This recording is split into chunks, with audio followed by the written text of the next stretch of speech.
wabarakatuh. Halo semuanya. Gimana kabarnya hari ini? Semoga kalian semua dengan keadaan sehat dan semangat. Perkenalkan, nama saya Ayu. Dan dalam video ini kita akan bersama-sama membahas tentang inflasi secara mendalam dan sistematis. Nah, di sini kita sudah ada 4 narasumber kita dari Fakultas Ekonomi dan Bisnis dan dari manajemen. Tanpa lama-lama kita langsung panggil narasumber kita. Kepada narasumber disilahkan masuk.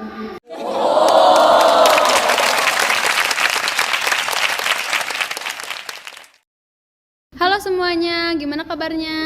Baik. Oke, nah langsung saja kita kenalan dengan narasumber kita ya. Yang pertama oleh Kak. Perkenalkan, nama saya Salsabila dari Fakultas Ekonomi Bisnis dan Prodi Manajemen. Halo, perkenalkan aku Destiara dari Prodi Manajemen. Halo, perkenalkan nama aku Adelina Jun, aku dari Prodi Manajemen.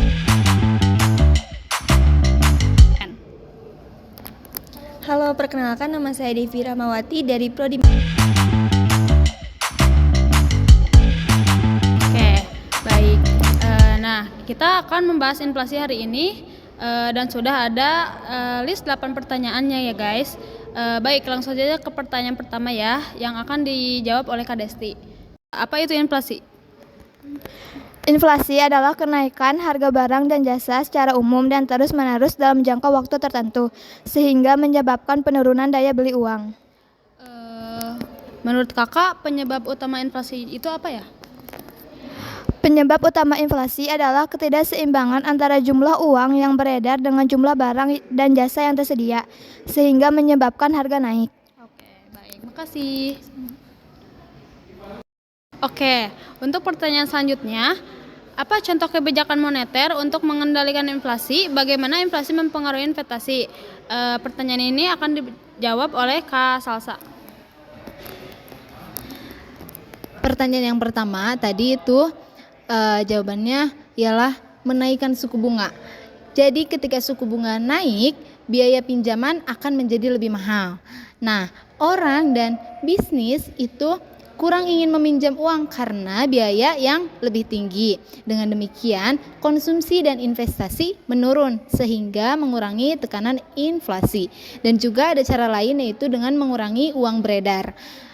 Bank sentral menjual obligasi atau surat berharga lainnya. Nah, uang yang digunakan untuk membeli obligasi tersebut diambil dari peredaran. Dengan demikian, jumlah uang yang beredar di masyarakat menurun sehingga mengurangi permintaan dan tekanan inflasi. Dan untuk pertanyaan yang kedua, itu ada dampak negatif dan dampak positifnya. Dampak negatifnya ini mengurangi nilai investasi. Inflasi ini dapat mengurangi nilai investasi real karena nilai uang juga menurun. Dan juga meningkatkan biaya. Inflasi dapat meningkatkan biaya produksi dan operasional sehingga mengurangi keuntungan investasi. Yang ketiga, inflasi yang tinggi dapat mengurangi kepercayaan investor sehingga mereka lebih berhati-hati dalam melakukan investasi. Nah, selanjutnya dampak positif.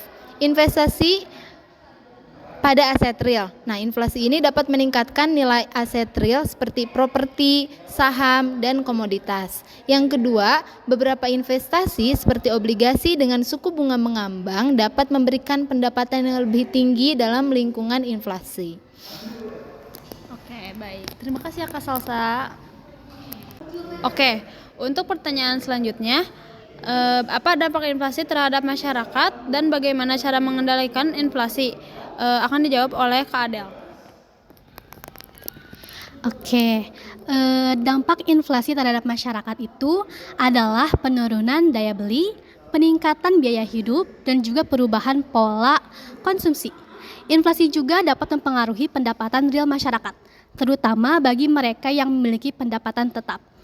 Terus selanjutnya, gimana sih cara mengendalikan inflasi? Cara mengendalikan inflasi adalah dengan menggunakan kebijakan moneter, seperti menaikkan suku bunga atau mengurangi jumlah uang yang beredar. Pemerintah juga dapat menggunakan kebijakan fiskal, seperti mengurangi pengeluaran atau meningkatkan pajak. Oke, baik. Terima kasih Kak Del. Baik, untuk pertanyaan yang terakhir, bagaimana inflasi mempengaruhi perekonomian dan apa perbedaan antara inflasi dan deflasi? Akan dijawab oleh Kak Devi.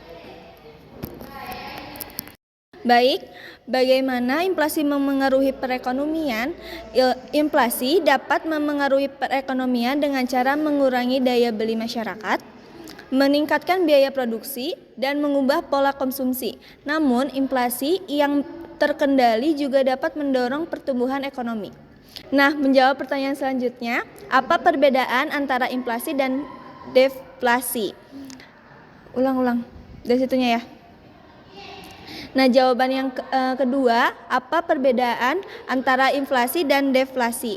Inflasi adalah kenaikan harga barang dan jasa, sedangkan deflasi adalah penurunan harga barang dan jasa.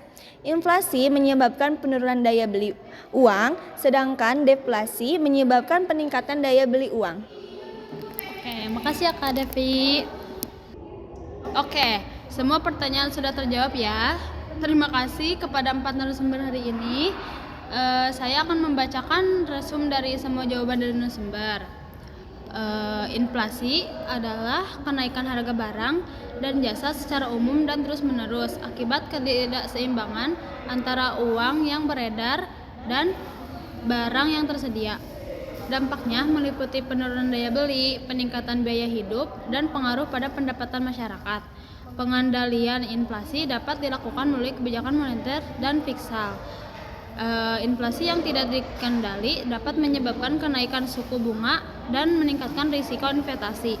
Oleh karena itu, pengendalian inflasi penting untuk menjaga stabilitas ekonomi dan meningkatkan kesejahteraan masyarakat. Baik, sudah cukup untuk podcast hari ini. Semoga bermanfaat bagi kita semua.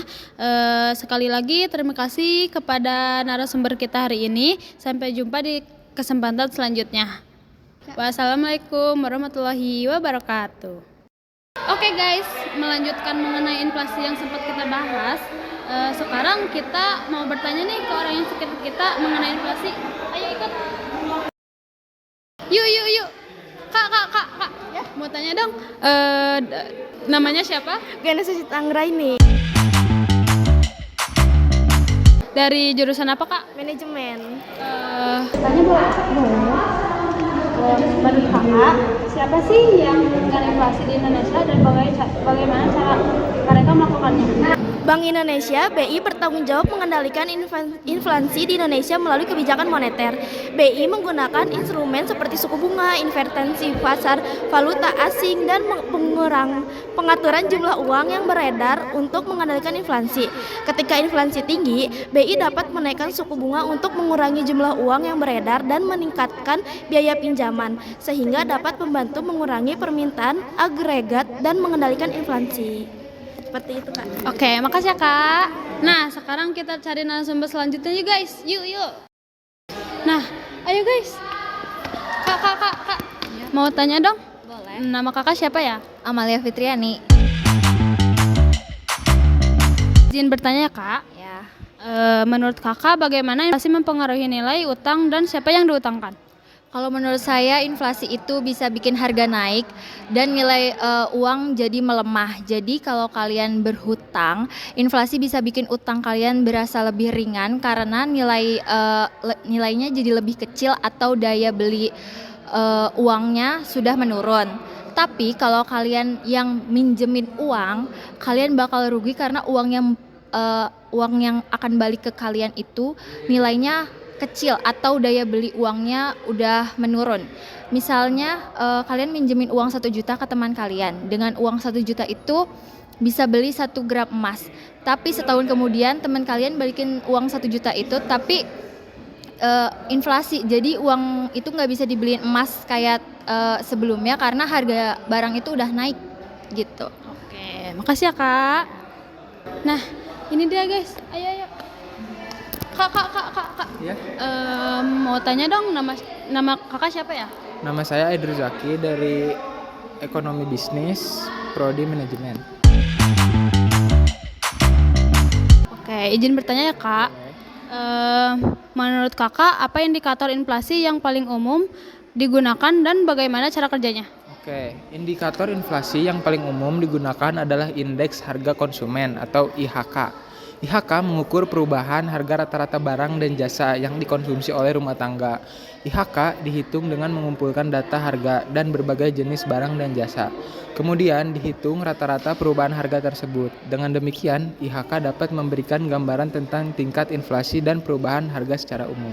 Oke, makasih ya Kak. Ayo guys, Kak. Ya. Saya mau bertanya dong, nama Kakak siapa ya? Nama saya Aditya Prasetyo dari Prodi Manajemen. Oh, izin bertanya ya Kak. Ya. Menurut Kakak, efek inflasi terhadap tabungan dan bagaimana cara menghindarinya? Inflasi dapat mengurangi nilai tabungan karena daya beli uang menurun seiring waktu. Artinya, jika Anda memiliki tabungan sebesar 100 juta hari ini, maka nilai tersebut akan menurun jika inflasi tinggi. Untuk menghindari efek inflasi terhadap tabungan, Anda dapat memilih instrumen investasi yang memberikan return lebih tinggi daripada inflasi, seperti deposito, obligasi, atau saham. Dengan demikian, nilai tabungan Anda dapat meningkat dan mengimbangi inflasi. Oke, makasih ya Kak. Ya, sama-sama.